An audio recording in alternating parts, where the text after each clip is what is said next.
Welcome to Stand Up to Stand Out, the podcast, where we help you master clarity, confidence, and influence.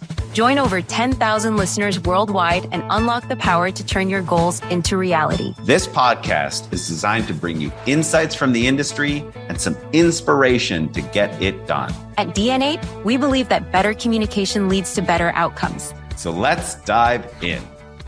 So I'm lucky enough to have John Harthorne with me. John is the founder and managing director of Two Lanterns Venture Capital. We'll find out all about that. But I know him in a previous role where he was founder and CEO for 10 years at MassChallenge, which is the world's largest startup-friendly accelerator, generating billions in revenue. 3,000 companies graduated and hundreds of thousands of jobs. I mean, it just really changed, I think, the tenor of Boston. And I'll say, I think it really just planted a flag in the ground, John, that this is a place where you don't just come to get your best and brightest degrees. This is where you come to launch businesses. Let's start with the roots of MassChallenge. And you've told this story many times, but I never get tired of hearing it. So maybe you could explain how you came up with the concept to do MassChallenge in the first place and what it was and what it is. So I got to go back a little bit before the founding to set the stage. I graduated business school 2007. I wanted to do a startup,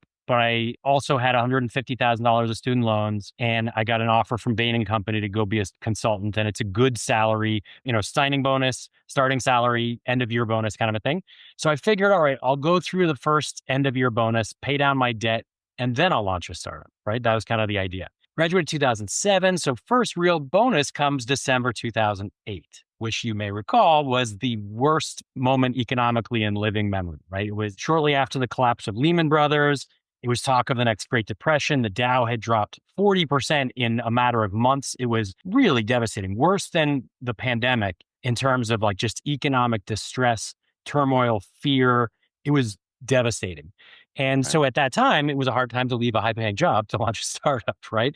And I'm thinking, I don't even really have an idea for a startup. I just know that I want to do that. But I had committed myself to not getting sucked into being a consultant forever, which is the common, failure mode. That you get into consulting and they just keep luring you in for one more year with a little bit more money, and then suddenly you look back on your life and you're 50 and you're like, damn it, I'm a permanent consultant. I never did anything I wanted to do. So I seriously brainstormed like mad to try to figure out how I could leave Bain, even in that terrible, terrible economy. I spent like weeks, staying up really late. And I was working 80-hour weeks to begin with at Bain. So it wasn't like I had lots of spare time. But I spent like a whole weekend, I remember brainstorming. I wrote out a bunch of different executive summaries, balled them all up and threw them in the trash at like Monday morning at like 4 a.m. knowing, crap, I got to wake up in like an hour and go back to this job that I just totally hate. Like literally was giving me hives to go to work. I was physically ill going, I hated it so much. And I was lying in bed thinking, this is terrible. Like the world has gone to hell. And why? Like what happened? How did we get here? When I was at MIT, I won the 100K business plan competition. I got an award from the president for promoting the impact of startups on campus and around the world. And I thought like, if I as an MIT grad can't launch a startup, then like we're screwed. Like, this is problematic. Then, what are we going to do? And I was thinking, so what happened? And so what happened was really just greed. It was just, too many people at that time were trying to extract profit and not enough people trying to create profit. And if you think like in a very simple level, I remember from strategy class at Sloan, there's sort of two basic fundamental principles to a business or obligations of a business, responsibility. One is to create value. You got to do or make something new that people need or want. And it could be as simple as like you're just taking ingredients, mixing them together in a new way and turning them into a pie. And now you've added value to the ingredients, which on their own weren't worth as much as they are together as a pie, right? So people pay more value for that. Now there's more value in the world.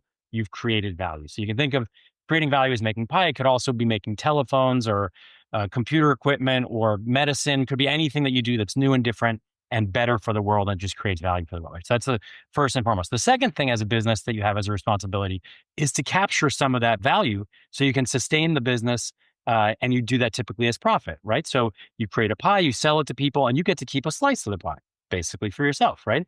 So you get to create pie as the value creation, and then taking a slice of pie is capturing some of that value for yourself. And what had happened at that time was too many people trying to make money from money and not enough people actually doing stuff. making things and improving the world. So when you're just trying to make money from money and make money from algorithms, then you are just fighting over slices of the existing pie. And if everybody is fighting over trying to get a bigger slice of the pie and people aren't making more pie, well, then you run out of pie, right? That's kind of a very basic and trivial concept. So this is what was happening essentially at the economic level. And what we needed was more pie makers. And entrepreneurs are the ultimate pie makers because an entrepreneur is starting from nothing.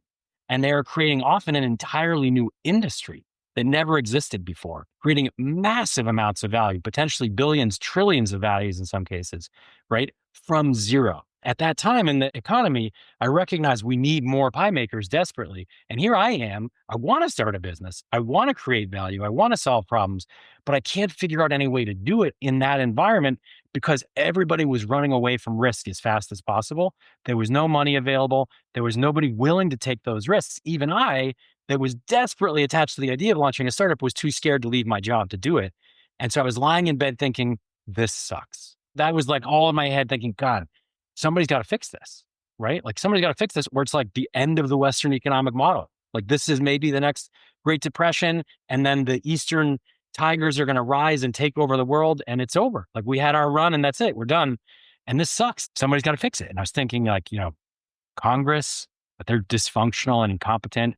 The Fed is doing everything they can to try to fix it. The president, I don't know, like who is responsible for trying. It's like Wall Street screwed a lot of this up. Maybe it's their responsibility. Like somebody's got to fix it, right? And then I kind of like half fell asleep, and I woke up with this like Pulp Fiction, like adrenaline shot to the heart moment where I woke up like wide awake. I still remember it super vividly with this realization: wait, I'm somebody. Why don't I fix it?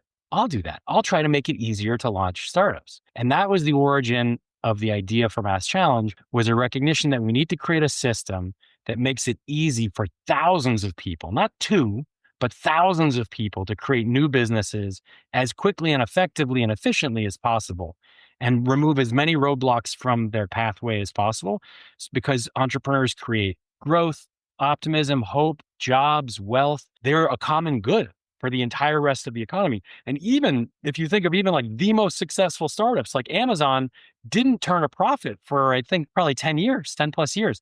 Most of them, it's at least 5 years a startup doesn't turn a profit. So they're contributing value. They're mostly making pie for the beginning part of their life. And it's only as they become big and established that they can finally grab a slice of that pie for themselves and their investors and the others in their equation. I was thinking if we can just tilt the economy a little bit more towards that creative front end of the pipeline where we're focused on creating value, then there will be plenty of jobs, plenty of wealth, plenty of growth and optimism for everybody. So that was kind of the idea. So what does that mean in practice? We launched the largest ever startup competition. The idea is to leverage competition because it's like psychologically, everybody believes they're going to win a competition. Everybody thinks they're going to win the lottery, which is why you enter even though the odds are against you. So in competitions, you get lots of work from lots and lots of people, even though only a small number will be hugely successful, but that's kind of necessary part of the pyramid to create that growth. So we leverage a competition, gave away $1 million of prize money to anybody in the world as a challenge who can come forward with any idea that could create growth, optimism, hope, jobs, wealth, anything that could improve the world and create value. And our promise in return was we'll identify the 110 best in the first year. It became 128 later to honor Route 128. But in the first year, it was 110. And we'll identify the 110 highest potential, highest impact startups. And then we'll connect you with all of the resources you need. The lawyers, the investors, the media attention, the government resources, other team members and talent, office space, anything that you need, we'll go and find it and we'll make it available to you for free without taking any equity or anything from you in return, because you, as the founder, are the salvation of the economy. And you're going to grow, you're going to help us to grow our way out of the depression. And so that was the origin of MassChallenge. And then we launched and I ran it for 10 years. It was amazing the amount of support that we got from the community, from government, from billionaires, from wealthy angel investors, from corporates, from real estate developers, from just your everyday average Joe. Is incredible stuff. And it was a real honor to run it for so long. So when did you decide you wanted to become an entrepreneur, John? I mean, I think honestly, I was like infected with the bug way young. I mean, a lot earlier than that. I think in high school, probably in freshman, sophomore year, I felt like I didn't like the system. I think everybody's had bad years or difficult years in their schooling or their life when they just felt like, God, I just don't really fit in. I don't like these people. I disagree with who they think is cool and who they think is smart and what they think is appropriate. So it started really then. And then I had this rebellious sense that like, screw the system. I just don't believe like they're right. I have my own ideas that I think are better and different. So I'm going to follow those ideas. And at first it was just like, I'm going to be over here and you guys are going to do your thing. That's fine. I'm just going to be like separate and I'm going to follow my own path. But then over time it became like, no, you really are stupid. Like that really is a dumb system. I want to help to improve it. And it became an element of I can leverage my strengths and my knowledge.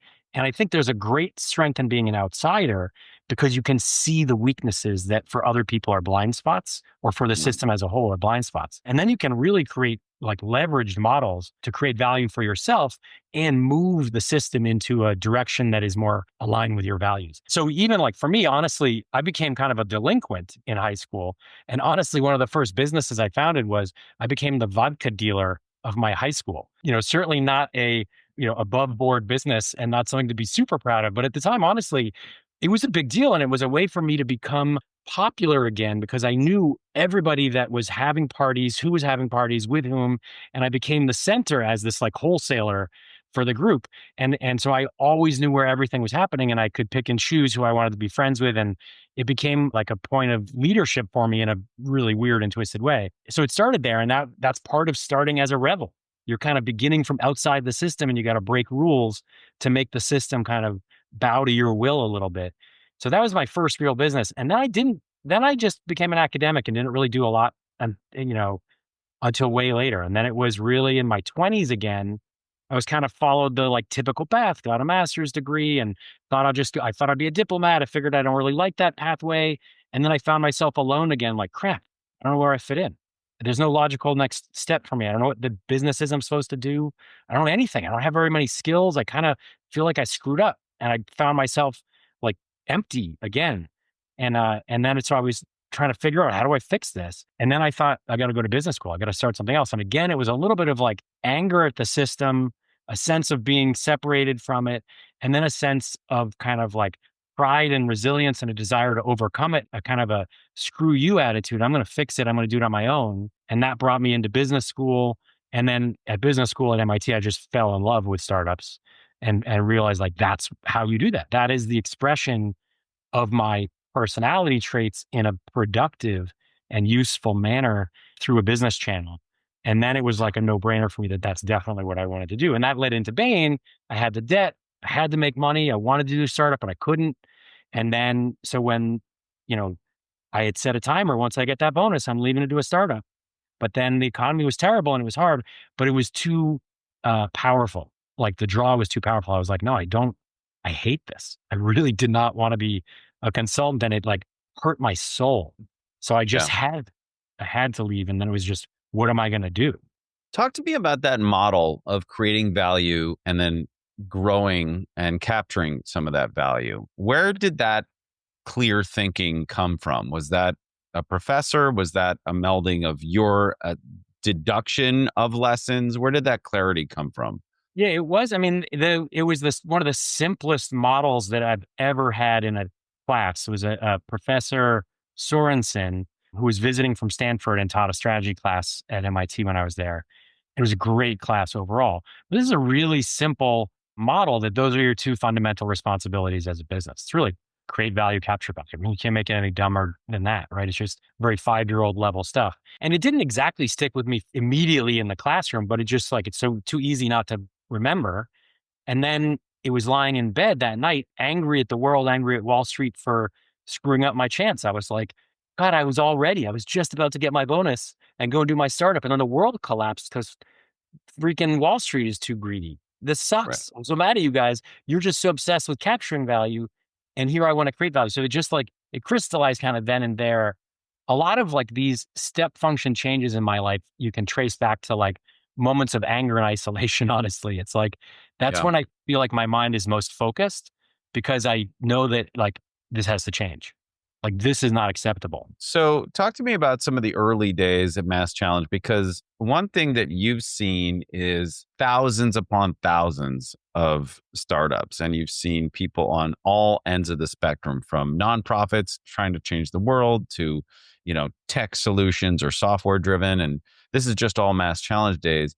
What do you notice as a commonality for founders or teams that just stood out to you over that decade long? Like, what are the traits Yeah. or the behaviors of people who really stood out to you? Yeah. So there are a few consistent traits that you would like to see in a founder. There's a debate, is it a personality or can you learn it? And I think it's a little bit of both, but there certainly are personality traits that are better suited for entrepreneurship than others. A couple of things. I think sort of first and foremost, as the personality trait that is most relevant and best suited is somebody with a bias to action and intense resilience, right? That is often born out of this sort of chip on their shoulder from there's a problem that is massively bothering them that they can't live with. They refuse to accept something about the world that is wrong. And that leads them to be very resilient, right? And then the biased action is related to that because the sort of like the kind of pain, if you will, or the challenge associated with overcoming the problem is too great to wait. So you have to just take action and go and do stuff. And then there is, and it varies a lot. There's a lot of different ways that this recipe comes together in different proportions. But charisma is often a part of it because you need to gather other people and build a team. You can't do things alone if they're important and complex. You're going to need many, many people to work alongside you. And so it's, in a way, it's almost like a land war in Asia, right? You're going to form a lot of different alliances and friends, sometimes short term or for convenience, sometimes mostly for the long term. And that involves typically a lot of great communication skills, ability to understand other people and listen to them and figure out what is their pain point, and then be able to explain to them, all right, this is how we're going to fix your problem while you fix mine, right? We're going to work together and both our problems are going to be solved at the same time. And then if you can do that with, 5, then 10, then 30, then 50 people, suddenly there's a movement. Suddenly there's like just momentum and it becomes kind of unstoppable. At some point, I remember realizing like, God, I could leave and MassChallenge would just keep going. Like it doesn't need me anymore. Like there's just this force happening. So there's the, sort of biased action, this kind of pain point and urgency, the communication ability to sort of gather other people together and communicate a vision effectively, unwillingness to accept no is part of that resilience as well. There is a self-awareness because it is really hard and you're going to screw up constantly and you do have to re-examine all the time. So this is one of the biggest challenges that I see. And often you do need an element of confidence, almost stupid confidence, and almost you need an unrealistic attachment to your vision, like unrealistic, like really foolish attachment. It almost has to be. But there's a line at which you cross from that sort of stupid confidence into arrogance when it becomes, negative again. So you have to, there's a sort of, you have to find this peak point of unrealistic, foolish confidence that isn't quite yet arrogance, that doesn't become obnoxious because you still have to care. And I think what keeps you there really is that you care so much about the problem. That's the thing that's the most important, is because if you really care about the output, if you really care, like in this case, I thought for MassChallenge, I got this idea. I recognized if we could really, like really genuinely, if we could get thousands more people to launch startups than otherwise would, and we can get them funded and connect them to the best mentors and the best investors, we could catalyze a renaissance. Like we could change the nature of history in a way that like the Italian Renaissance did, right? But now in a period where people can communicate instantly with anybody on the planet in high definition for free, where information travels immediately, not it takes 3 weeks for information to travel by boat from Europe to elsewhere. And even then it only gets in the hands of the elite. And that was the most important change in history for the Western hemisphere, was that Italian Renaissance, which started with a small number of people with ideas about rationality and science and art and how people should live and the importance of individualism.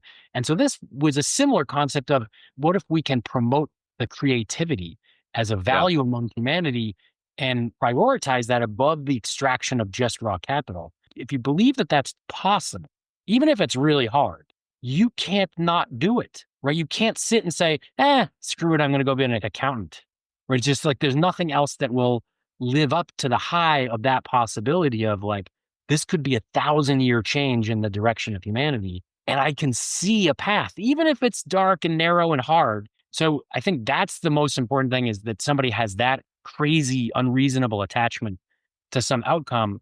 And then the other stuff almost is derivative of it, but become necessary over time. So looking back on your decade there, what stuff did you not know that you didn't know going into it? And I'm sure there's a lot, but what would be like some of the top 2 or 3 revelations for you that you just couldn't have known on the, eve of 2008 or watching the Wall Street crumble and you sort of saying, I have this fever dream. And then, fast forward 10 years later. It was, basically everything, to be honest. And this is one of the things people have to recognize about early stage startups and founders is they really don't know anything. You have a vision and a belief, and that's more or less all you know. And all that said, look, we came up with a pretty clever business model that wasn't all wrong, but it was really dumb in some very simple ways. And early on, those early meetings were embarrassing. We had embarrassing meetings. You would go and pitch and people would just intellectually pants you. You just walk out and be like, that was terrible, dude.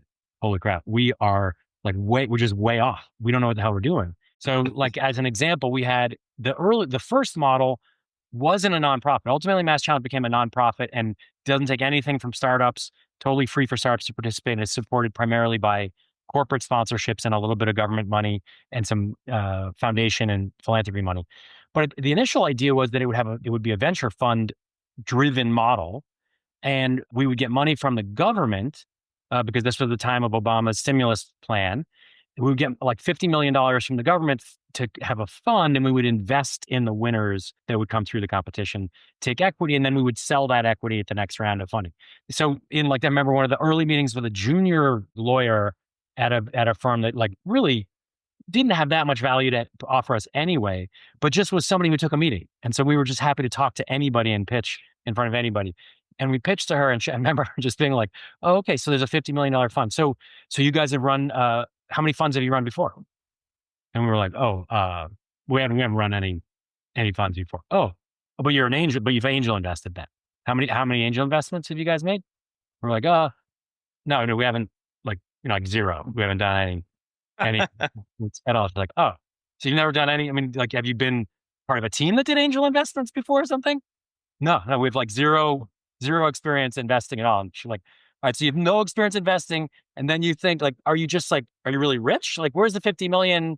Where are you going to get 50 million? Why do you think somebody's going to give you 50 million? I was like, we're not rich. We don't have any money at all. He's an immigrant and I have debt. I have student loans. And I'm like, so no, we don't have the money. And they're like, no, so where are you going to get the money? We're like, we're thinking the government, probably. She's like, government. All right, it's a big entity. You got a department or a bucket of money or something. And we were like, the part with the president, I guess, I guess, I don't, and she was like, dude, you guys have no idea what you're doing, right? You're going to go from 0 to 50 million. You think you're just going to walk into the Oval Office and ask Obama for $50 million and he's going to go, oh, look at these sharp 2 young guys that have zero experience in the worst moment in economic history. And you're just going to get 50 million. This isn't, how long do you think it's going to take? And we were like 3 months is what we were, about 3 months with that. And you just walk out and you're like, dude, we're just wrong. This is not correct. And again, you have to be so committed to the outcome, not to the plan, but to the outcome. Right. Then eventually said, all right, that's not the plan. That plan sucks. That doesn't make any sense. And then we started to get smart and say, all right, we're just going to start asking other people. We would ask her, all right, so where do we get him? What do you think the answer is? Maybe it's not 50 million. How much do you think we could raise? Who could we raise that from? If the money's no longer in Obama's hands, where is it? Oh, it's all been passed to the states now. Oh, it's at the state level. So the governor is probably more approachable than the president. So we should go after the governors. And then people started to unwrap it and they'd be like, yeah, you could probably get some money from the governor. It's actually Secretary for Economic Development is the guy that controls that decision. And you know what? Probably some corporates would help as well. So, and then people started to unpack it and we're like, all right, we could probably do this, but it's not 50 million. It's just $1 million of prize money. There's no equity. And then it started to sort of morph in. And basically the world told us the answer. We didn't really develop it. We just heard it from the market. We derived it from trying so goddamn hard over literally thousands of meetings, almost all of which were terribly embarrassing of just us constantly exposing our own stupidity and naivete. But that's how we got smart. I love it. And lots of lessons there. Are you living on savings at this point? Or because all of that takes runway, which is just a Yeah. fancy way of saying like, I need money to spend on food, shelter, and clothing. Like, So where's yeah, basically, consulting companies typically don't lay people off because it hurts recruiting and it makes them look bad, and they like avoid layoffs at all costs. But Bain is smart, amazingly well run company. And they knew that this economy is terrible and it's going to be a bad year. So what they do instead is they just make your life miserable. And then they offer money to anybody who volunteers to leave. And they tell you up front, they were very clear.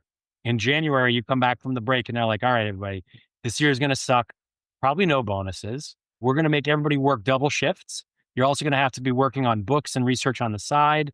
There's going to be no breaks between gigs. We're going to reduce the amount that's allocated for travel.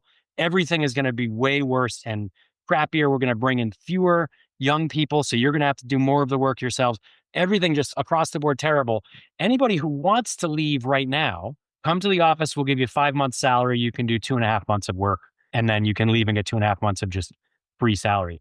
And I was like, me, I'm in. I want that because I hate being here. And Akil, who was my co-founder, we sat next to each other. We basically were on that train. We're in the office before the announcement was finished, basically before people finished reading the email. So we had 5 months of salary and very little work in it. And we were still allowed to use the office. So we printed all of our decks in color on the Bain printers. I would just print out like 1,000 pages of decks so I could bring them to meetings because I didn't want to pay for printer ink. And we were using their research tools and everything else to do all of our, to compile all the resource. So we had a timer of 5 months, and we knew like at the end of that, we have no money. That's it. We're out. And so that was the urgency. And so we had to push to get funding quickly, or else we knew it wouldn't work too. Interesting. I saw you many times on stage in front of hundreds or thousands of people, and your communication approach, how important it is to leadership, how you've worked on your own communication style. Give us some insights to how you perceive it as a skill, and then how you've actually worked on your own. I mean, it's absolutely vital. People will wonder, like, how do you prepare to be an entrepreneur, or whatever. And I think honestly, there's really no pathway that is necessarily that much better than any other.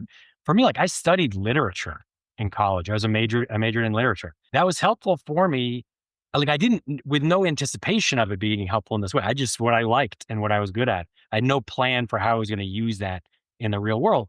But you learn a lot about how to structure a narrative. There's a beginning, there's an end, there's a middle. You start off with optimism, you end, like there's a crisis in the middle, and then there's a resolution. Typically, right? It's almost like a sentence structure, and it varies. I was actually a German literature major, and it varies by different languages and different periods throughout history.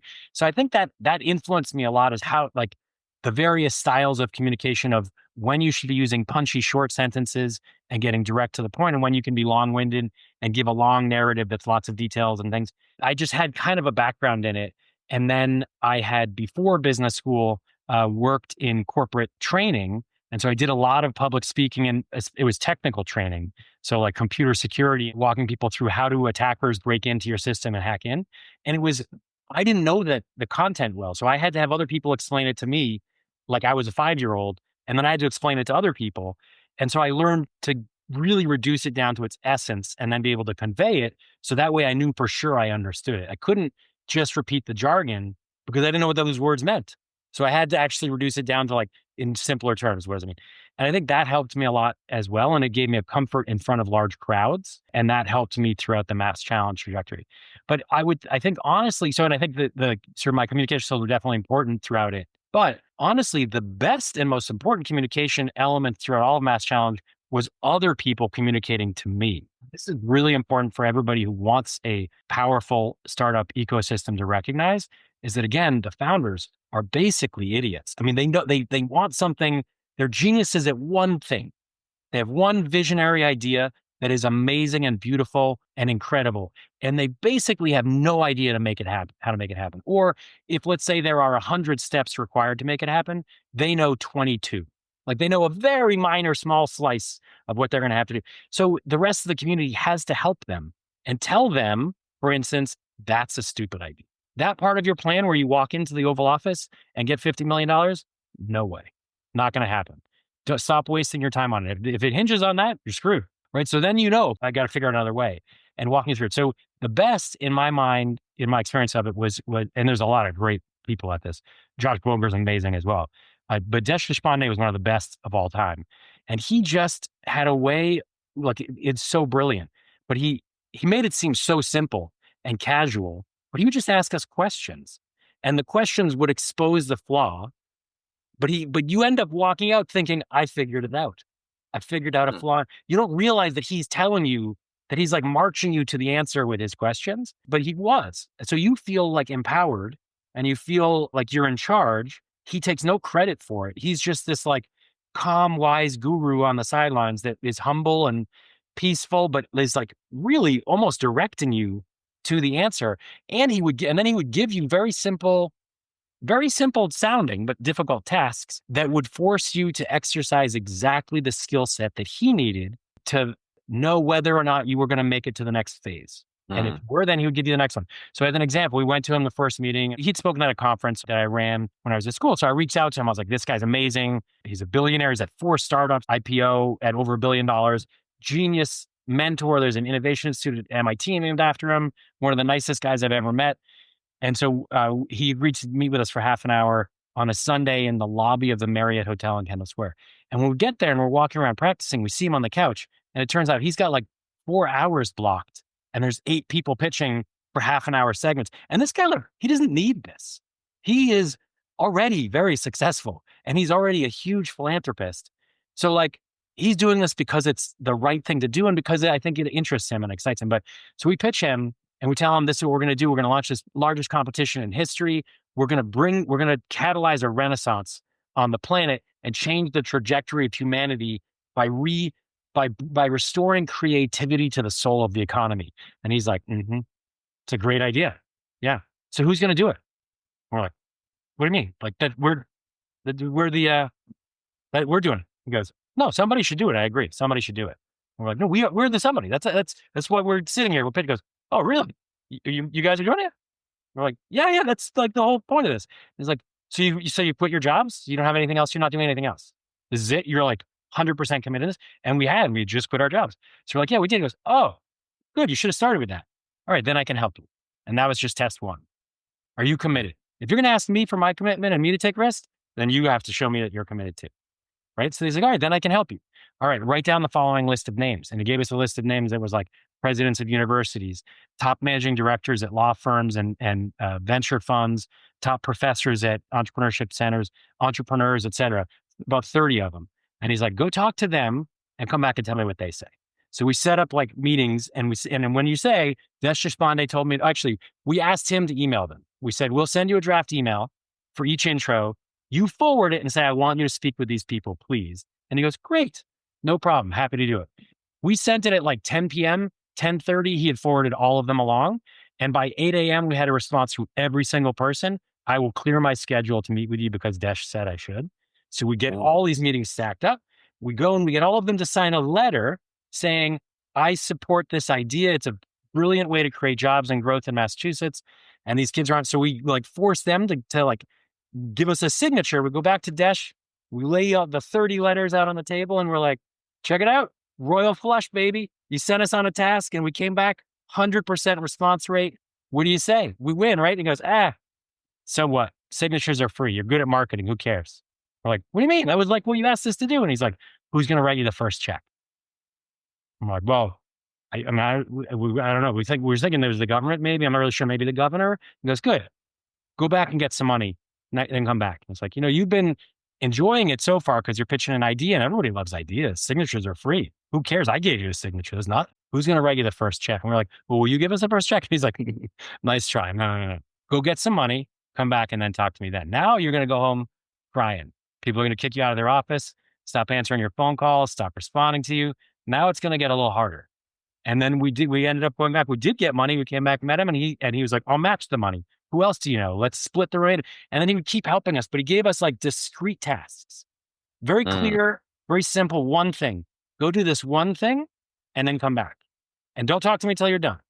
I'm not interested in any halfway solutions or excuses or anything. It's it. That's the bar when you get there. And then he would help 100% of the time. Amazing like mentorship capabilities.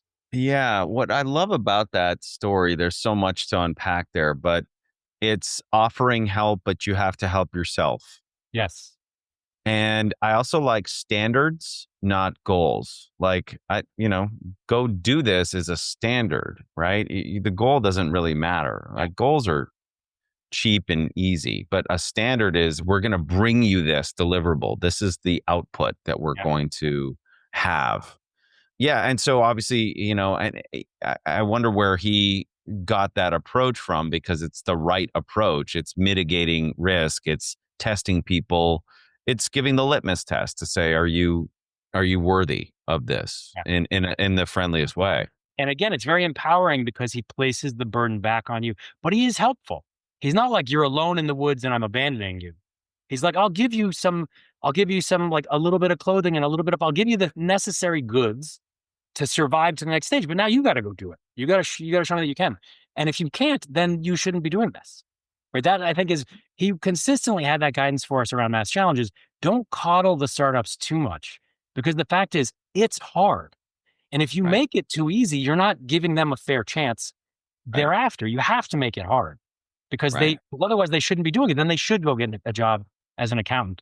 This isn't the life for them. They have to want that challenge and be able to overcome it. Does everyone know that the difficulty is also uncomfortable, vague? It's right, because I mean, you and I can be looking at the peak of a mountain and like, there's gold up there. Okay, great. But if we just start sprinting, you'll run out of oxygen, you'll break a leg, you'll run out of food. You can't just start. Like you have to be thoughtful about that journey. And this is another characteristic I think I missed earlier is you have to have comfort with ambiguity, because you have a goal, but you have frankly no real idea how you're going to get there. At the very beginning, you might think you have a plan, but it's like it's like the Mike Tyson quote, right? Every plan is great until you get punched in the face, right? And like the second that you start implementing the plan, you realize it's terrible and broken, right? It was our like we're going to get 50 million from Obama moment where we're like, but that is every day over and over again in slightly different and smaller ways. So you have to get comfortable with the fact that like we really don't know what we're doing, but we're going in a direction and we're pretty confident we're going to get there. We just got to keep following the path that's in front of us and keep just doing the best we can and just get there somehow. Yeah, the title of this interview for me is from Pema Chodron's book, Comfortable with Uncertainty. Because to say that you're a startup, and one of the things I'm getting from this conversation, to say that you're a startup is, declaring ambiguity, being committed to the cause, having grit and tenacity to stay the course, being humble enough to ask, being dedicated to execute. It's this combination of all these things and probably a lot more, let alone a good idea. Never once did we even talk about the quality of the ideas, because resoundingly, it sounded like a lot of the ideas were bad or off, but you went and did them and found out they were bad or wrong. And I think that you're right. That's super critical. And it comes back to like the most important element for me and what I see also in my founders is they have to be unreasonably attached to the idea, to the outcome that they're targeting. And because that is what makes you resilient. That is what makes you bias yourself towards action and stop just talking and thinking and just go get it done. And that's what makes you sort of make the hard asks when you have to and listen to the difficult feedback when you have to, because you can't not succeed. You just won't allow that because it's too important. And I think that is a key element that when people come to me with ideas that you can tell they don't care that much about, they're like, I want to be an entrepreneur. I just want to make some money. I have this idea. And you're like, just don't. It's not, unless you are like, unless it's really important to you, you're going to give up. So if you're going to give up in 6 months, screw it. Just save yourself the time. Don't do it now. Wait until you have an idea that you really care about, that you really are convinced is genius, is going to change the world in a very positive and dramatic way, that you can't not do. Like you have to find an idea that like you can no longer go to your day job because you just can't stop thinking about it. It's like just obsessive. Then you can start. But I think until then, it's not worth it. It's too difficult. So how are your superpowers of intuition? Because you've now sat in that seat. You've been in that seat. You've been on all sides of the table, raising money, investing in others, now doing it at Two Lanterns. And I feel like you must have developed a sixth sense around founders or entrepreneurs that just hits you before someone even says too much or goes too deep. What are those internal GPS coordinates for you when you see someone coming into the Two Lanterns world or entrepreneurship? I would say I continue to learn every single day. So, and I think it's important to recognize even the very best VCs in history, like still 60% of their investments are return zero, right? So you're still wrong more than half of the time. Some of that is randomness in the system, but a lot of it is just like, it is difficult. It's like sort of what makes food delicious. Well, there's a lot of different kinds of food in different ways. So there isn't like one undeniable, simple statement about what an entrepreneur looks like or sounds like or does. But I do think what I'm increasingly recognizing is this piece of resilience. So the unreasonable attachment to the idea, which then is also triggers into this resilience. And it's also possible to just be very disciplined and resilient through kind of an intense discipline and a refusal to lose, a kind of a like ambition. So there are different flavors of it. I think that's probably the most important. And I see it in my portfolio. We have 34 investments in fund one of for Two Lanterns. And four of them, or two of them are written off, like are gone. And two of them are we've marked to zero because they're basically gone, which is not abnormal for a fund of our size or anything. But every one that dies hurts because all of them you thought it was gonna, like there was something there. And some of them it's like, oh, there was randomness in the system, the market shifted, the economy changed, some big entrant, like it just became impossible. But mostly it's just the founder, and in some of the cases, the founder just gave up. Just like, look, this got really hard. I don't see a path to making $1 billion as a company anymore, to getting that valuation. And it's too difficult. So I just don't want to do it anymore. And you're like, you can't be a general in the battlefield and just walk away on all your stuff. It's terrible. But like, I think it didn't occur to me that people could give up. It also there's also some layer of this, each of these elements that I've said that I think are important. This biased action, this sort of salesman-like quality or charisma, the ability to convince other people to hitch their wagon to yours and join you. I just sort of took for granted a lot of them in our founders. So I'm surprised when some of my founders are like, they've been at it for 4 years and they don't have $1 million of revenue. I'm like, dude, what have you been doing? Like I got to 1.5 million in my first 6 months. And I was not giving any of it back. It was like donations. Like, you got to get out there, go and pound the pavement, man. You have to do it. It's your job. But not everybody had it. So it is, I will just acknowledge that it is difficult and that I continue to learn. And, you sort of life is lived forwards, but understood backwards. So recognizing it in other people is still hard for me, but getting better at it. And I think it is that, unreasonable attachment, the salesmanship and communication capabilities of really selling the vision, the resilience and unwillingness to give up or yield, while still having sufficient self-awareness to listen, to seek out even, and then also specifically to listen to feedback and incorporate it, not always, but at least most of the time, to make sure you can differentiate between good and bad advice, et cetera. That is really key. I've had, of the failures, one of them gave up. Some of them just absolutely straight up refused to listen to any advice and ran in the wrong direction. Some of it was bad luck, but it is, it's still tough. But that's what I would say is, again, biased action, vision, communication skills, self-awareness, and resilience. Those are, and integrity is part of that, is like sort of that they're not lying to you outright is obviously, that's kind of a foundational element. But integrity is a key element of that as well. All right, last question. Two Lanterns. What's the significance? So Two Lanterns is a reference to the American Revolution, and it was one if by land and two if by sea, and the British came by sea. And the deal was that the Old North Church was the highest point in Boston at the time, the most visible from the surrounding area with smaller buildings at the time. And so the idea was the British had amassed their soldiers and it was obvious that there was going to be an attack. But there were two methods by which they could attack. Either across what is now the Charles River, but was at that time a much larger bay and was the sea, or across the little isthmus of land where the Science Museum is today, that little narrow passageway, which would mean that they had to go almost single file, like very narrow, pile of soldiers, and so you would change your counterattack dramatically depending on which way they were going to attack. And so the idea was, if they attack by land, we'll hang one lantern in the Old North Church so that the rebel armies could see it and know where to go to fight. And two lanterns if they were coming by sea. They did come by sea. And so it was two lanterns.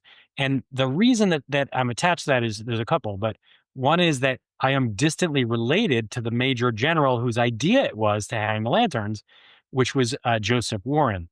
So my full name is John Warren Harthorne in honor of the Warren family, to whom I'm distant, it was a long time ago, so I'm distantly related. But his younger brother, John Warren, founded Mass General Hospital. And my father was a cardiologist at the Mass General Hospital. And so I'm named after John Warren. And then, but his brother, Joseph Warren, was the first spy master general. And he was the physician to the general for the British, and his wife, with whom, at least rumor has it, that John Warren was having an affair. Joseph Warren was having an affair. And that's how he knew where they were going to attack, was through the wife who had overheard it. And then he knew to hang the two lanterns.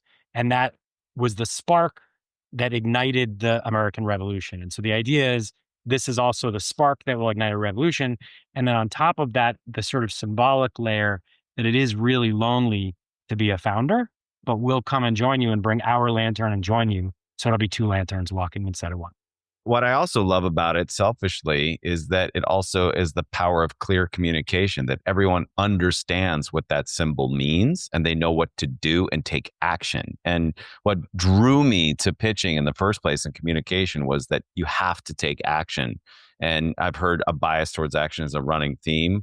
And that's a great story about two lanterns. I thought it was going to have some significance, John, but clearly it's just a throwaway name that you found on the internet. No, that is the most profound connection to a title, and I just loved every piece of it. So you learn a lot from everything, but it's just the way you tell the story, just the story about Desh and the way that he gently would guide you and test you, but in a friendly way. That really resonated with me. And, I don't know if this is like an after the show notes, but it was just something that I need to chew on a little bit, because that level of mentorship and guidance is rare, but the most valuable.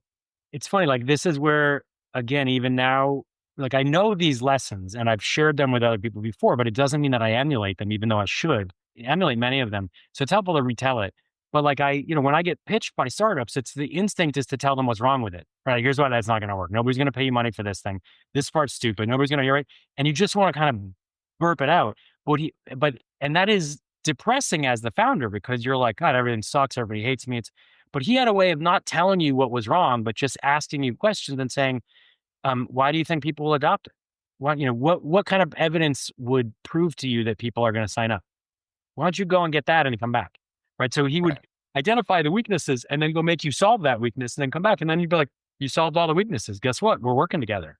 Like you overcame my doubts. And it's a really powerful way to do it. Yeah, and I'll leave it here and I'll be done. But I'm currently in a coaching program with somebody who's got a big community, and one of the things I like is that you're not allowed to ask for coaching unless you do what he calls the 5 daily non-negotiables, which is reaching out to at least 5 people, trying to do something for your health, reading 20 pages of nonfiction, reviewing your goals, and talking to your clients. And basically, like, unless you're doing that every day, 7 days a week, and you can prove it, then you're not allowed to ask for advice, because that's going to solve so much of the stuff in your brain that you should just do that, take action, hit the wall. And when you come back with that data, I can now counsel you. It's smart, because it is, I remember I had a key lesson in like the first real job, like office job that I had. I needed to get I needed some scripts written, some like just programming, some basic like Perl scripts to solve some minor problems I was having. And so I went to the programming team within the business and I was like, hey, can you help me figure this out? So this one was doing it for me for the longest time. And then I would say, I'd come back, I had this problem, this thing isn't working, blah, blah, blah. And at some point she just turned and she was like, dude, is there any part of your job that you do? And I was like, oh shit. And it just like floored me. And I was like, well, but you're just solving all my problems. And she was like, yeah, I have my own job. You got to figure this out on your own. Here's a book on how to program. All right, go figure it out. And it floored me that I was like, oh yeah, just like basic personal responsibility. I got to do. It's so much easier just to be like, hey, and I feel like the educational system in a lot of ways trains us to go and seek help from other people. Tell me the answer, even just tell me the question, which is not even in the real world. Nobody even tells you what the question is that you're supposed to. Right. So you have to have that independence. And so I think that's a key element of it, is you got to do your own job first. Well, and tangential, and I'll zip it after this, but I always tell people, look, I help people with communication, but what I would say is you can't think your way to becoming a better communicator. You have to do it. And everyone hates role playing or practice. Everyone hates it. Everyone hates it. Yet at the same time, if I said, hey, you're going to be in front of 40 million people tomorrow and half of them have checkbooks waiting to invest, you would be like, yep, I'm just going to wing this one. Hey, what's up, peeps? Right. So you got to sort of bring some stakes to that. But my essence was, don't sit here and think your way through it. Like, give the minimal effective dose in a pitch, right? That's what drew me to MassChallenge in the first place, was 60 seconds. It was like, what was it? Minute to pitch it. Yeah, I was like, I think in the early years, it was super fun too. It was the drunken melee. It was like people were wearing furry outfits and stuff. That was like wild, and it was great. And it was fun, and it was sort of non-precious. And I've actually, it's sort of stayed front of mind for me. Yeah. But anyway, my point is, you can't think your way to do it. You just got to do it. So I think that the theme here that I really take away, and what's going to inspire me beyond this call, John, is just do it. I have this sticky note that says execution beats knowledge. Totally does. I'm trying to get out of my own way and just be like, go do it, go build it, have it suck, and then just do it again. Do it again. Yeah, just keep going. You learn more while doing it than you could ever figure out on the whiteboard. Like, imagine the first the first airplane was not a 747. First, you got to figure out lift and all the other crap and like materials and the basic design and structure. And then you iterate and you improve, and eventually you get to the 747. But nobody's ever going to build something that complex on the first attempt based on thinking. You have to do it. And the only other thing I'll say about this is getting out of the mindset of like, because we grew up in school where it's like, you don't know anything, you've graduated, all of that means nothing. I think if we can change the, everything to a verb, like you're not launched, you're just launching. You're launching every 2 weeks. You're relaunching. Now you're pivoting. You're never anywhere, but you are on a journey. And so try to solve the biggest problem that no one's solving, and then move to the next one and next one. And hopefully you get some people who pay you along the way for what you do. You create value and you move on, Yeah, totally. I think that's a perfect place to pause our conversation. I would love to come back for a part 2 in the future.